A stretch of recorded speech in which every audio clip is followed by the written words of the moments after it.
Hello everyone. Vanakkam, Swagatam, Namaskar to EC J Squatty channel. So today we will go discuss about block diagram of a digital computer. So what is the block diagram of a digital computer? If you see here, this is control unit. So this control unit is connected to a processor arithmetic unit. So what this actually the flow starts from the input devices and control. So this is the input device and control. So for example, we are connecting a computer to a keyboard. So this keyboard is a input device. So not only this input, when we talk about, when we take an example of embedded system, so there we are going to see when we take about example embedded system printer.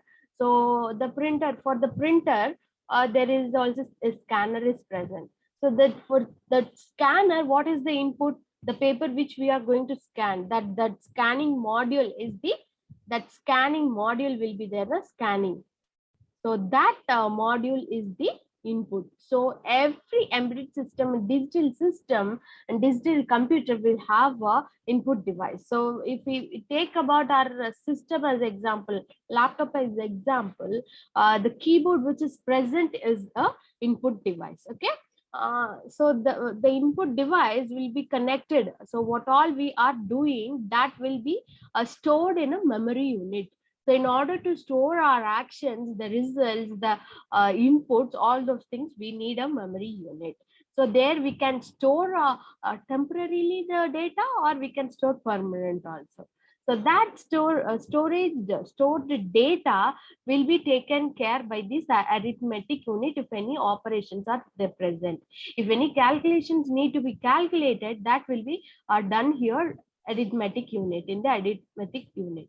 If it has a processor, the process is also present. Processor will also do arithmetics and calculations. So if we take example ARM processor, so ARM processor has a barrel shifter,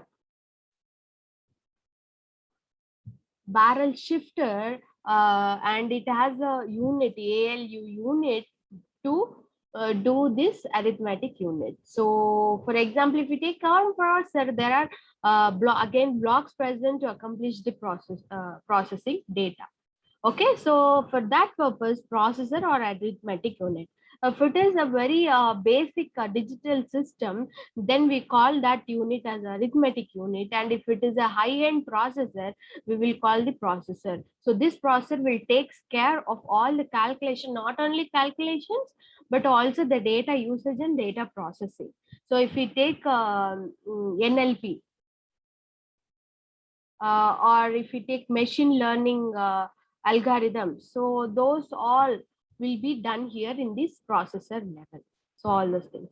Why this control unit is present? So in order to coordinate all this processor, this storage, this input, the control unit will present. This control unit will take care of execution of a program or a code, or allocation of the memory, or allocation of the input devices.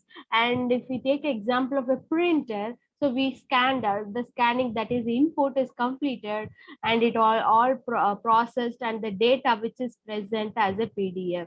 So the paper which we have scanned is ready as a PDF. So what it will do, it will give to the output device, that is the printer. It gives that to the printer and prints the material. So for that, we want the output devices. So the digital computer will consist of storage. So we'll start with the flow. So what is the flow? So first input, we need an input device. That input device will be given to the storage, and next the stored data need to be processed or calculated, if process or ALU unit. So these three need to be coordinated accordingly. So a control unit need to be present. So we here we accomplish the ALU calculation and all. So now what we want one output unit to show whether the result is correct or not. What is the result? All those things will be. So these all the digital blocks which are present in digital computer system. So you always go with the flow. Okay, then only you won't forget anything. So first the flow is input, next storage or memory unit, next ALU, next control, next output devices. So with this, the block diagram of a digital computer is over. We will meet you in the next video. Thank you. Bye-bye.